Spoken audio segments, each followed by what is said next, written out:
तो हमारा सबसे पहले सिंपल सवाल ये है कि डाटा साइंटिस्ट एक्चुअल में सोचता कैसे है। हम समझते हैं कि डाटा साइंटिस्ट का मतलब ये है कि पाइथन कोड लिखो, मॉडल ट्रेन करो और प्रेडिक्शन निकालो, लेकिन प्रोसेस इससे पहले शुरू होता है और वो शुरू होता है प्रॉब्लम से। इसलिए आप ये सोचिए कि कंपनी की सेल्स सडनली डाउन हो जाती है और उसकी मैनेजमेंट टीम हमें कहती है कि मशीन लर्निंग मॉडल बना के दो, लेकिन स्मार्ट डाटा साइंटिस्ट फौरन मॉडल बनाना शुरू नहीं करता, बल्कि वो प्रॉब्लम फाइंड करता है और पहचान करता है कि सेल्स कम क्यों हुई, या कस्टमर कम क्यों आए, या कोई प्रोडक्ट में इशू है, या फिर मार्केट कमजोरी, या मार्केट ही चेंज हो गई है। तो डाटा साइंटिस्ट बनने का मॉडल बनाना नहीं पड़ती, क्या प्रॉब्लम को समझ आता है? Exactly. इसलिए तो हमारी फर्स्ट अप्रोच प्रॉब्लम होती है। अगर हमें प्रॉब्लम क्लियर ना हो तो हम 5 वेज पूछकर असल रूट केस तक पहुंचने की कोशिश करते हैं। मतलब हर बार हमें प्रॉब्लम के अंदर खो ले जाता है। हाँ बिल्कुल, तुम ठीक कह रहे हो। डाटा साइंटिस्ट का थिंकिंग फ्रेमवर्क की फाउंडेशन भी यहीं से शुरू होती है। प्रॉब्लम, क्वेश्चन, हाइपोथेसिस, एविडेंस और डिसीजन। अब देखते हैं कि थिंकिंग फ्रेमवर्क वर्क कैसे करता है। और सबसे इंपॉर्टेंट हम इस फ्रेमवर्क को समझते हैं, डाटा साइंटिस्ट माइंडसेट पिरामिड। इस पिरामिड के 5 लेवल्स हैं। सबसे ऊपर वाला सबसे नीचे वाली फाउंडेशन के बगैर स्ट्रॉन्ग नहीं हो सकता। सबसे नीचे है प्रॉब्लम फर्स्ट माइंडसेट, और उसके बाद है टेक्निकल स्किल, और उसके बाद एक्सप्लोरेशन और फिर स्टोरी टेलिंग, और लास्ट बिजनेस वैल्यू मास्टरी। यानी डाटा साइंटिस्ट की जर्नी डाटा ऑर्डर मॉडल करना दूर नहीं रहती, बल्कि उसकी जर्नी असल में ये है problem, data tools, analysis, insight and action और इंपैक्ट डिसीजन। तो टेक्निकल स्किल 不整晒了不了，不如डाटा साइंस नहीं। एग्जैक्टली, टेक्निकल स्किल इंपॉर्टेंट है, लेकिन वो एक पार्ट है। सबसे कॉमन मिस्टेक ये है कि हम टूल से स्टार्ट करते हैं, ना कि प्रॉब्लम से। इतना मुझे पाइथन भी आती है, पांडास भी आती है, साइकिल भी आती है, और अब मैं क्या बना सकता हूँ? ये थिंकिंग तुम्हें रॉन्ग डायरेक्शन में ले जा सकते हैं। एक डाटा साइंटिस्ट ये नहीं पूछता कि मेरे पास टूल कौन से अवेलेबल है, बल्कि वो ये पूछता है कि प्रॉब्लम कौन से सॉल्व करने हैं, पर उसी प्रॉब्लम को देख के ये डिसाइड करता है कि मेरे पास कौन से टूल अवेलेबल होने चाहिए। अगर एग्जांपल देखें तो कंपनी कह रही है कि कस्टमर चंद इंक्रीज हो रहे हैं, तो फौरन मशीन लर्निंग मॉडल बनाना हमारा सोल्यूशन नहीं होगा, बल्कि समझना ये जरूरी है कि कस्टमर चाह तो रहे हैं। मतलब ये कि यहाँ हमारे पास बताया 5 वे फ्रेमवर्क। सिंपल है ये कि हम वाई बार बार पूछते हैं ताकि सरफेस प्रॉब्लम की रूट प्रॉब्लम तक पहुंच सकें। चलें अब हम इसे स्टेप बाय स्टेप समझते हैं। क्या दसमक बेहतर रिटर्न तो मिल रहे हैं? बहुत अच्छे। अब एक और बात है कि इन्हें बेहतर अल्टरनेटिव क्यों मिल रहे हैं। क्योंकि हमारी प्राइस कंपटीटर से ज्यादा है। गुड। अब तीसरा बात है कि हमारी प्राइस ज्यादा क्यों है। क्योंकि हम कस्टमर सेगमेंट के अकॉर्डिंग प्राइस ऑप्टिमाइज नहीं कर रहे। हम कस्टमर सेगमेंट के अकॉर्डिंग प्राइस ऑप्टिमाइज क्यों नहीं कर रहे। जो मेरे पता ही नहीं जो कौन सी प्राइस कस्टमर के लिए सेंसिटिव है। हमें कस्टमर के बिहेवियर का पता क्यों नहीं है। क्योंकि हमने कस्टमर सेगमेंट बिहेवियर एनालाइज ही नहीं किया। अब हम देख सकते हैं कि स्टार्टिंग टाइम हमारे पास प्रॉब्लम थे, कस्टमर सेगमेंट क्राइसिस, लेकिन अब 5 आई के बाद हमें मालूम हो चुका है कि असल रूट प्रॉब्लम क्या है। कस्टमर सेगमेंट एनालिसिस की जरूरत है, यानी ये डिफरेंस है सिम्टम और रूट प्रॉब्लम में। और एक smart data scientist symptom solve करने से पहले असल रूट प्रॉब्लम तक खोजने की कोशिश करता है। रूट प्रॉब्लम को क्लियर और मेजरेबल बनाने के लिए हम ये स्टेटमेंट लिखते हैं, ये आप टेम्पलेट देख सकते हैं। तो मिसाल के तौर पर देखा जाए तो bye Q3 2026 we need to reduce customer churn by 15% to address revenue loss of $2 million per quarter। अब प्रॉब्लम पहले या टाइम भी क्लियर है, आउटकम भी क्लियर है और बिजनेस इम्पैक्ट भी क्लियर है। और यही है प्रॉब्लम फर्स्ट थिंकिंग, रूट बाद में, प्रॉब्लम पहले। अब जब हमें प्रॉब्लम क्लियर हो चुकी है तो सवाल ये है कि अब हम आंसर कैसे फाइंड करें, रेस से, assumption से, या फिर एविडेंस से। और यहीं से अब हम एंटर करते हैं साइंटिफिक मेथड पर। और इस साइंटिफिक मेथड का मतलब है प्रॉब्लम को स्ट्रक्चर तरीके से इन्वेस्टिगेट करना। और इस प्रोसेस में हमारे पास 7 स्टेप होते हैं: observation, question, hypothesis, experiment, analysis, conclusion और कम्युनिकेट। ऑब्जर्वेशन यानी हम नोटिस करते हैं कि कस्टमर चंद इंक्रीज हो रहे हैं। क्वेश्चन, हम पूछते हैं कि कस्टमर किस वजह से लीव कर रहे हैं, यानी व्हाट्स हैपन एंड व्हाई। और हाइपोथेसिस यानी अब हम पॉसिबल एक्सप्लेनेशन पर्पस करते हैं, शायद हाई प्राइस की वजह से कस्टमर लीव कर रहे हैं, ये हमारा है हाइपोथेसिस। और एक्सपेरिमेंट यानी हमारा सोचना इनफ नहीं होता, अब हम कहते हैं चलो डाटा से हाइपोथेसिस टेस्ट करते हैं, और यहीं से हम एक्सपेरिमेंट करते हैं, और इसी को हम कहते हैं एक्सपेरिमेंट। और एनालिसिस यानी डाटा को एनालाइज करना कि डाटा एक्चुअल में क्या कह रहा है, और इसी को कहते हैं हम एनालिसिस। और कंक्लूजन यानी रिजल्ट के बेस पर डिसाइड होता है कि हाइपोथेसिस सपोर्ट कर रही थी या फिर एविडेंस सपोर्ट नहीं कर रहा था, और इसी को हम कहते हैं कंक्लूजन। लेकिन यहाँ पर भी डाटा साइंटिस्ट का काम खत्म नहीं होता, यहाँ से वो कम्युनिकेट करता है, यानी कि बात करता है कि हमें कुछ इस तरह करना चाहिए, जैसे कि डाटा के मुताबिक प्राइस कस्टमर चैनल का मेजर फैक्टर है, इसलिए हमें प्राइस स्ट्रैटेजी रिव्यू करनी चाहिए, यानी बताना कि हमें इस तरह करना चाहिए कि नहीं करना चाहिए। यही है कम्युनिकेशन, कम्युनिकेट करके बातें सारी क्लियर कर लेना। इसका मतलब ये हम टेस्ट को एविडेंस में कन्वर्ट करते हैं। एग्जैक्टली, सबसे पहले ऑब्जर्वेशन पे, क्वेश्चन पे, हाइपोथेसिस पे, टेस्टिंग पे, एनालिसिस पे, कंक्लूजन पे कम्युनिकेट। और एक हमेशा बात याद रखें, हमेशा अच्छा डाटा साइंटिस्ट परसेप्शन से नहीं, एविडेंस से डिसीजन तक पहुंचता है। अब हम हाइपोथेसिस का भी फ्रेमवर्क देख लेते हैं। सबसे पहले आई नोटिस, फिर आई वंडर इफ, फिर आई विल टेस्ट बाय, और द डाटा शो, फिर therefore I recommended. I notice यानी ऑब्जर्वेशन, मैं नोटिस करता हूँ कि सेल हर मंडे को ड्रॉप गई है। उसके बाद हमारे पास आई वंडर इफ यानी क्वेश्चन या हाइपोथेसिस, ये कि मैं वंडर करता हूँ कि क्या मंडे को सेल किस लिए कम हो रही है, क्योंकि हम संडे को स्टोर 2 घंटे पहले क्लोज कर देते हैं, ये मेरी हाइपोथेसिस है। इसके बाद हमारे पास है आई विल टेस्ट बाय यानी एक्सपेरिमेंट, यानी अब मैं कहता हूँ कि मैं एक्सटेंड संडे होर से पहले और बाद के मंडे सेल्स कंपेयर करूंगा, यानी मैं अपनी हाइपोथेसिस को डाटा की थोड़ टेस्ट करूंगा। अब हमारे पास है द डाटा शो यानी एविडेंस, अब डाटा क्या कहता है, ये मेरा क्वेश्चन है। स्टैंड होर्स के बाद मंडे सेल्स 12% इंक्रीज हुई। अब हमारे पास है देयरफॉर आई रिकमेंडेड यानी एक्शन हमने परफॉर्म करना है, अभी हमारा लास्ट स्टेप होता है, और यही हमने अपने स्टोर वालों को रिकमेंडेशन करनी है कि स्टोर को संडे को ज़्यादा देर तक ओपन रखा जाए। इसके बाद अगर आपको माइंड ये आ रहा है कि मैं मॉडल बना के देखूंगा क्या होता है, या फिर अगर आप ये सोचेंगे मैं डिफरेंट एल्गोरिथम ट्राई करूंगा उनमें से जिनका पास होगा उसे सिलेक्ट कर लूंगा, या फिर आप ये सोचेंगे कि डाटा हमें सब कुछ बता देता है, तो ये आप कॉमन मिस्टेक करें। हमें समझना चाहिए कि हमेशा शॉर्टकट हमें बिग मिस्टेक की तरफ लेके जाते हैं। इसलिए मैं आपको ये रिकमेंड करूंगा कि आप शॉर्टकट से बचें, आप हाइपोथेसिस टेस्ट करें और फिर एविडेंस फाइंड करें और आप एक्शनेबल दूसरों को रिकमेंडेशन दें। अब मान लो हमारे पास एनालिसिस का रिजल्ट आ जाता है, क्या आप उस पर मुकम्मल रिलाई करेंगे या उस पर ट्रस्ट करेंगे कि आपको मुकम्मल डिपेंड करता है। लेकिन असल डाटा साइंटिस्ट उस रिजल्ट को चैलेंज करता है, यानी हर एनालिसिस के बाद वो ये 5 क्वेश्चन पूछता है। सबसे पहले है इज दिस डाटा रिलेबल, यानी क्या ये डाटा रिलेबल है या फिर डाटा इनकम्प्लीट तो नहीं, इसमें बाइस तो नहीं और इसका सोर्स ट्रस्टवर्थी है या नहीं। दूसरा हमारे पास what is the alternative explanation, यानी ये कि क्या इस रिजल्ट की कोई और एक्सप्लेनेशन भी हो सकती है, यानी ये कि क्या सिर्फ एक पॉसिबल रीजन को ऑटोमेटिकली ट्रस्ट नहीं समझना चाहिए। तीसरा व्हाट आर द लिमिटेशन, यानी इस एनालिसिस की कोई लिमिटेशन है, सिंपल साइज छोटा है या डाटा इनकम्प्लीट है या कोई इंपॉर्टेंट वेरिएबल मिसिंग है। इसके बाद चौथा what will prove this wrong, ऐसा क्या एविडेंस होगा जो मेरी कंक्लूजन पर रॉन्ग प्रूव कर सकता है। अगर हम ये क्वेश्चन नहीं पूछ रहे तो इसका मतलब हम अपने आप को डिफेंड कर रहे हैं। इसके बाद हमारे पास 5 तो सबसे ये इंपॉर्टेंट है, सो व्हाट ये रिजल्ट एक्चुअली मैटर क्यों करता है और इस रिजल्ट की वजह से हमें क्या एक्शन लेना चाहिए। उनका दिन की मतलब है सिर्फ आंसर ढूंढना नहीं बल्कि अपने आंसर को चैलेंज करना भी होता है। एग्जैक्टली, ट्रस्ट द एविडेंस, लेकिन जो उनसे क्वेश्चन है वो हमें गुड कंक्लूजन तक पहुंचने में मदद करते हैं। एज अ डाटा साइंटिस्ट ये पावरफुल हैबिट में हमारे अंदर होनी चाहिए। पर एनालिसिस के बाद अपने आप को चैलेंज करो, यानी जो हमारी कंक्लूजन है वो ठीक है उसे फिर भी आप गलत साबित करने की कोशिश करो, उसे प्रूव करने की कोशिश करो जो हमारा रिजल्ट वाला वो रॉन्ग है। इस कंसेप्ट को हम डेवल एडवोकेट एक्सरसाइज, इसके अंदर हम अपने आप से 4 क्वेश्चन पूछते हैं। हर एनालिसिस के बाद ये अपने आप से 4 क्वेश्चन पूछो, मेरे कंक्लूजन के रॉन्ग होने की 3 पॉसिबल वजह क्या हो सकती हैं, कौन सी 3 पीसेज ऑफ एविडेंस है मेरी आर्गुमेंट को वीक कर सकते हैं, या फिर मेरी कौन सी 3 असम्पशन इनवैलिड हो सकती हैं, और लास्ट ऐसी 3 चीज़ें क्या हैं जिन्हें मैं कंसीडर ही नहीं किया। मतलब अपने थिंकिंग को ही चैलेंज करना। एग्जैक्टली, स्ट्रॉन्ग डाटा साइंटिस्ट अपने कंक्लूजन को डिफेंड करने के पहले खुद ही इसके ऊपर अटैक करता है। और इसके साथ डाटा साइंस की डेवलपमेंट टर्मिनोलॉजी कभी खत्म नहीं होती है। हर रोज नया टूल, नया मॉडल और नया रिसर्च पेपर और इसके साथ नई प्रॉब्लम सामने आती रहती हैं। इसलिए ब्रिलियंट डाटा साइंटिस्ट वो नहीं है जो कहता है मुझे सब कुछ आता है, बल्कि वो है जो कहता है कि मुझे मालूम नहीं है लेकिन मैं मालूम कर सकता हूँ। जो क्यूरियोसिटी को सिर्फ एक फिल्म में समझो, इसे आप डेली हैबिट बना लो। चलिए अब हम देखते हैं क्यूरियस डाटा साइंटिस्ट की रूटीन कैसे होती है। हैबिट टू रूटीन ये है कि रीड 1 डाटा साइंस आर्टिकल करता है, फिर एक्सप्लोर 1 न्यू डाटा सेट करता है, और फिर आस्क 3 व्हाट इफ क्वेश्चंस करता है, और फिर ट्राई 1 न्यू फंक्शन और लाइब्रेरी करता है, और फिर right 1 observation about your data करता है। और अगर इसके साथ हम वीकली हैबिट देखें तो वो सबसे पहले बिल्ड समथिंग न्यू फॉर्म से ट्रेच करता है, फिर रीड 2 पेपर पब्लिकेशन करता है, और फिर explain a concept to someone else करता है, फिर ब्रेक एंड फिक्स समथिंग करता है, फिर डॉक्यूमेंट 1 लर्न करता है। और मंथली हैबिट देखी जाए तो कंप्लीट 1 कैंगल कंपटीशन भी करता है, और फिर अटेंड 1 नेट एंड कॉन्फ्रेंस भी करता है, और राइट 1 ब्लॉग पोस्ट और ट्यूटोरियल करता है, और व्यू योर प्रोग्रेस भी करता है, और प्लान योर नेक्स्ट लर्निंग गोल भी करता है। लेकिन अगर कोई मुझसे ऐसा क्वेश्चन कर ले जिसका आंसर मुझे नहीं पता, सिंपल यही है कि आप फेक कॉन्फिडेंस मत दिखाओ, उसे सीधा सीधा कह दो कि I am not sure, let me figure it out.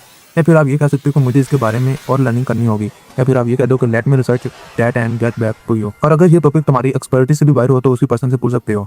यानी हर डन नो बिजनेस नहीं है, ये बल्कि हमारे डन का स्टार्टिंग पॉइंट है। एक्जैक्टली, अगर जो इंसान ये कह रहा है कि मुझे नहीं पता तो वो ये भी कह सकता है कि मुझे इसके बारे में मालूम करना है, वो वहीं से अपनी लर्निंग स्टार्ट कर सकता है। अब तक तो हम डाटा साइंस पर्सन का थिंकिंग कॉन्सेप्ट समझे हैं, लेकिन समझ लेना हमारे लिए काफी नहीं है, इसकी प्रैक्टिस करना भी जरूरी है। अगर हम इसकी प्रैक्टिस नहीं करते तो हम रियल प्रोजेक्टों को सेम उसके पंप पर रिपीट करेंगे। इसलिए अभी हम क्विक थिंकिंग चैलेंज करते हैं। रूल सिंपल है, अगर जो सा हमारे प्रॉब्लम वो क्लियर है तो स्पेसिफिक और मेजरेबल प्रॉब्लम स्टेटमेंट में हम कन्वर्ट कर देंगे।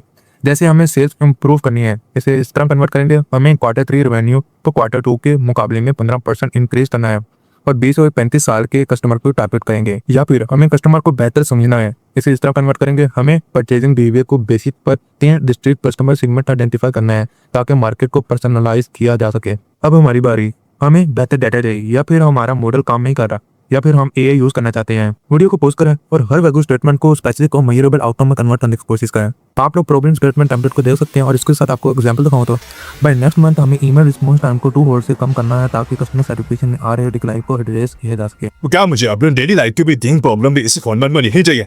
बिल्कुल, 3 रियल प्रॉब्लम को चूज करो और उन्हें क्लियर और स्पेसिफिक और मेजरेबल भी बनाओ।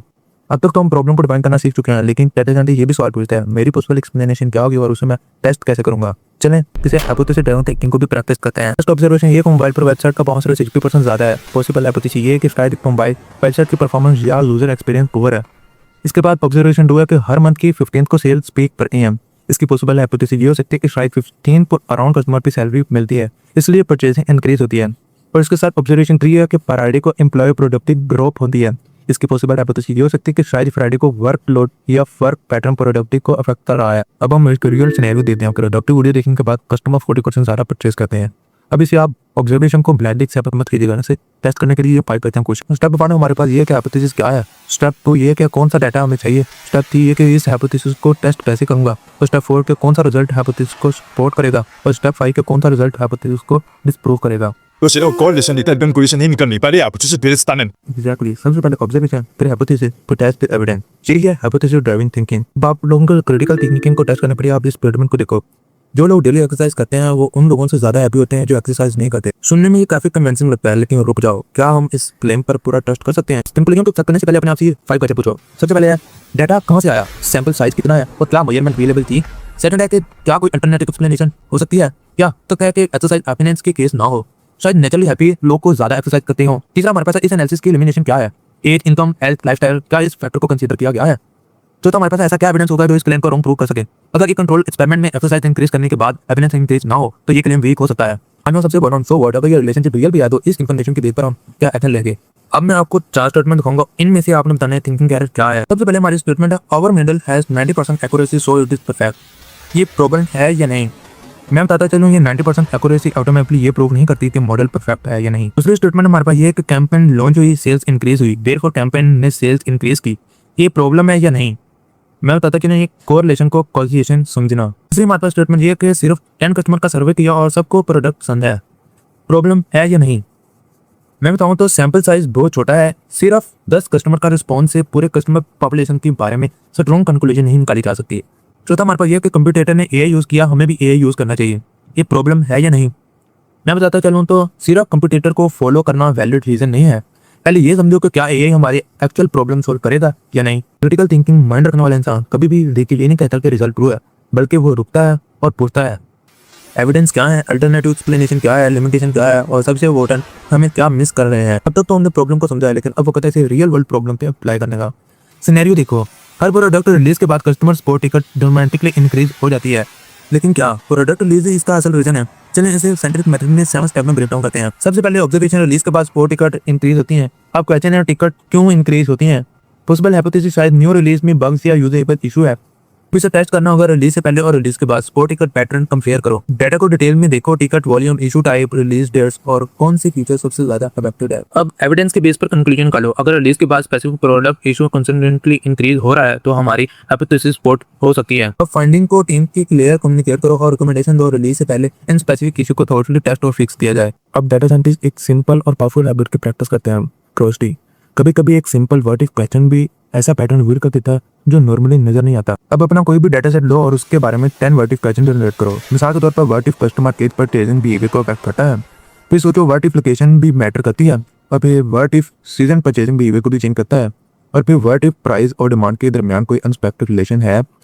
वर्ड इफ कोई specific customer segment completely different behaviour show करता है। अब तुम्हारी बारी, अपने डाटा सेट के बारे में 10 वर्ड इफ क्वेश्चन लिखो। याद रखो क्रोस्टी का मतलब हर आंसर जानना नहीं बल्कि बेहतर क्वेश्चन पूछना है, क्योंकि एक बेहतर क्वेश्चन बेहतर इन्वेस्टिगेशन को जन्म देता है।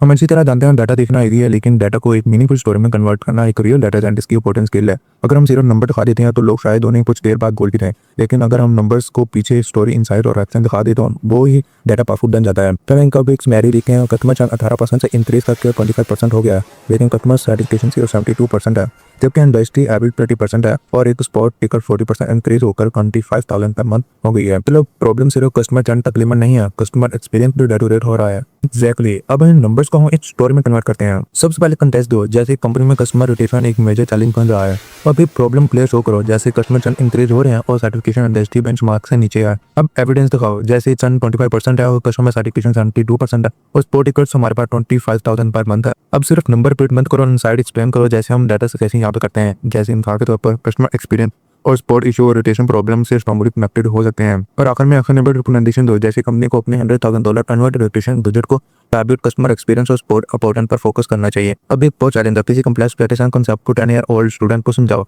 अगर तुम सिंपल एक्सप्लेन नहीं कर सकते तो शायद कांसेप्ट को अभी और डीपली समझने की जरूरत है। जैसे मशीन लर्निंग का सिंपल वर्ड ये है कि कंप्यूटर को एग्जाम्पल दो और पैटर्न को सीख लेगी।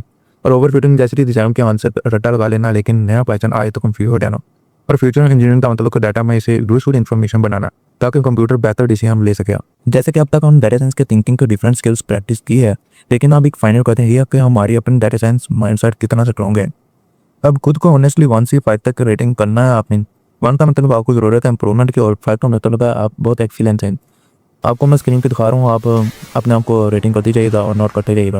अगर किसी स्किल में मेरा स्कोर 3 या 3 से ज़्यादा है तो फिर मुझे क्या करना चाहिए? उसे वीकनेस समझ कर इग्नोर मत कर दीजिएगा। उसे स्किल को इंप्रूव करने के लिए एक स्पेसिफिक एक्शन डिसाइड कर लीजिएगा, जैसे 4A या IWEL। मिसाल के तौर पर अगर तुम्हारी क्रिटिकल थिंकिंग 2% है तो तुम डिसाइड कर सकते हो हर एनालिसिस के बाद मैं 5 क्रिटिकल क्वेश्चन पूछूंगा अपने आप से। गोल परफेक्ट स्कोर लेना नहीं, गोल है हमारा कंटिन्यूसली इम्प्रूव करना। हर वीक एरिया के लिए एक स्पेसिफिक एक्शन है और हर एक्शन के साथ बेहतर डाटा साइंस थिंकिंग माइंडसेट मिलता है। तब तो हमने बहुत कुछ सीख लिया। डाटा साइंस में सिर्फ ये जानना इनफ नहीं कि क्या करना है, हमारे लिए ये भी समझना जरूरी है कि क्या क्या जरूरी है और क्या नहीं। कुछ मेंटल ट्रैप्स भी होते हैं, एक एनालिसिस को एक्यूरेट लुकिंग बना सकता है, लेकिन उसकी कंक्लूजन कंप्लीट मिसलीड भी हो सकती है। चलो अब हम मेंटल ट्रैप देख लेते हैं। सबसे पहले कोरिलेशन को कॉलिकेशन सुनना। दो चीज़ों को एक साथ मूव करना, इसका मतलब ये नहीं है कि एक दूसरे की कॉज है। दूसरा ये कि डाटा को ऑटोमेटिक ऑब्जेक्टिव समझना, मतलब ये कि डाटा हमेशा न्यूट्रल नहीं होता, उसमें बाइस, मिस इन्फॉर्मेशन, लिमिटेशन हो सकती है। तीसरा ये कि डाटा पर ओवरफिटिंग करना, जैसे हर पैटर्न को मीनिंगफुल समझ लेना और नॉइज को भी सिग्नल समझ लेना, ये स्टेप हमें ओवरफिटिंग की तरफ ले जा सकता है। फोर्थ, बिजनेस कॉन्टेक्स्ट इग्नोर कर देना, मतलब ये कि सिर्फ नंबर देखना हमारे लिए इनफ नहीं है, कॉन्टेक्स्ट की क्लियर एनालिसिस इनकम्प्लीट होती है। फिफ्थ यानी जरूरत पे बिहेवियर कम्प्लेक्स मॉडल यूज करना। हर मॉडल के लिए सबसे कम्प्लेक्स मॉडल की जरूरत नहीं आती, सिंपल सोल्यूशन अगर काम कर रहा है तो कम्प्लेक्स क्यों। फिफ्थ, अपने अजम्पशन को क्वेश्चन ना करना, मतलब जो हम अज्यूम कर रहे हैं जरूरी नहीं तो वही ट्रू हो, मतलब ये तो अजम्पशन को टेस्ट करो। सेवंथ, ओरिजिनल प्रॉब्लम को भी भूल जाना, मतलब एनालिसिस करते करते कभी कभी हम ओरिजिनल प्रॉब्लम से भी दूर चले जाते हैं, इसलिए बार बार पूछना क्या हम अभी भी वही प्रॉब्लम सॉल्व कर रहे हैं। एट्थ, अनसर्टेनिटी के बगैर डिसीजन देना, मतलब डाटा पर कट नहीं होता, इसलिए हर कंक्लूजन के साथ अनसर्टेनिटी और मेडिटेशन को भी कंसीडर करो। उम्मीद है आप लोग अच्छा परफॉर्म करेंगे और इन कॉमन मेंटल ट्रैप से बचने की कोशिश करेंगे। अब इस पूरे माइंडसेट को एक सिंपल ड्रिल में याद रख लें। I do not know is the beginning of knowledge, let's test it is the past of evidence, show me the data is my first instinct, what if I am wrong is my first question, so what is my final chap. सिर्फ motivation course नहीं है, ये data science के thinking habits हैं जिनके जितनी ज्यादा हम प्रैक्टिस करेंगे उतना हमारे लिए फायदेमंद है। यानी ये कि जितना ज्यादा हम डाटा के साथ काम करेंगे उतना ही जल्दी हम डाटा की तरह सोचना शुरू कर सकते हैं। तब तो हमारे पास डाटा साइंस का थिंकिंग फ्रेमवर्क भी है, इसलिए मैं आपको ये कहना चाहता हूँ कि आप रील को क्या में से रन करने से पहले इस चेकलिस्ट को जरूर रन कर लीजिएगा, क्योंकि थिंकिंग स्टार्ट करने से पहले बेहतर क्वेश्चन जरूरी होते हैं। और जब स्टार्ट करने से पहले ये क्वेश्चन अपने आप से पूछो, क्या मुझे रियल प्रॉब्लम क्लियर समझ में आ गई है, क्या मैंने प्रॉब्लम को क्लियर डिफाइन किया है, मैं एग्जैक्टली कौन से क्वेश्चन आंसर करना चाहता हूँ, मेरी हाइपोथेसिस क्या है, मुझे कौन सा डाटा चाहिए, क्या मेरा डाटा रिलेबल है, क्या इस रिजल्ट का अल्टरनेटिव एक्सप्लेनेशन हो सकती है, मेरी एनालिसिस की इम्प्लीमेंटेशन क्या है, इस आंसर से एक्चुअली किसको फायदा होगा, इस रिजल्ट के बाइस पर क्या एक्शन दिया जाएगा, एक्स को मैं कैसे मैयर करूंगा, और सबसे important what if I am wrong. अब इस एक्सरसाइज को आपने सिर्फ सुनना नहीं, अप्लाई भी करना है। रियल लाइफ में से आप अपने किसी भी प्रॉब्लम को सिलेक्ट करें और पूछें मेरी प्रॉब्लम क्या है और मेरी हाइपोथेसिस क्या है और कौन सा डाटा मेरी हेल्प करेगा और कौन सी हाइपोथेसिस को टेस्ट कैसे करूंगा और रिजल्ट के बाद मेरी क्या डिफरेंटली करूंगा। मतलब थ्योरी को सिर्फ समझना नहीं है, रियल प्रॉब्लम पर अप्लाई भी करना है। हाँ बिल्कुल, और इसके साथ अपनी थिंकिंग को दूसरों के साथ शेयर भी करें। पर इसका हमें बेनिफिट ये होता है अक्सर हम 2 असम्पशन मिस कर देते हैं जो दूसरे आसानी से नोटिस कर लेते हैं। वीडियो खत्म करने से पहले आपके लिए प्रोटी दी है कि डाटा साइंस की तरह सोचना है, इसका मतलब ये नहीं है कि हमें हर एल्गोरिथम याद रहना चाहिए। असल स्किल ये है कि हमें हर हार्ड क्वेश्चन पूछना, अपने असम्पशन को चैलेंज करना आना चाहिए और हमेशा क्रिटिकल सोचना आना चाहिए, क्या डाटा एक्चुअली हमें बता क्या रहा है। Best data scientist technical expert नहीं होता, वो प्रोफेशनल स्किप्टिस्ट भी होता है। वो अपने हर प्रोजेक्ट के रिजल्ट में क्वेश्चन करता है और अपने हर प्रोजेक्ट में क्लोजली से काम करता है। ऐसा अपना माइंडसेट बिल्ड करो, स्किल खुद ब खुद ही नेचुरली बिल्ड होती जाएगी। सो फ्रेंड्स, आज के लिए इतना ही। तो अब आपसे मिलता हूँ अगली वीडियो में, तब तक के लिए मैं कहना चाहता हूँ हमेशा आप मुस्कुराते रहें, दुआ में याद रखें। अल्लाह हाफिज़। आज फाइनली मैं वीडियो अपलोड करने जा रहा हूँ। हफ्ता मुझे लगा है वीडियो बनाते बनाते एडिट करते करते 3 से 4 दिन मुझे वीडियो बनाते बनाते लग गए और 3 से 4 दिन मुझे वीडियो एडिटिंग करते करते लग गए। अब फाइनली अपलोड करने जा रहा हूँ। आप मुझे ज़रूर फीडबैक दीजिएगा ताकि मैं आगे और अपने वीडियो को और बेहतर से बेहतर कर सकूँ।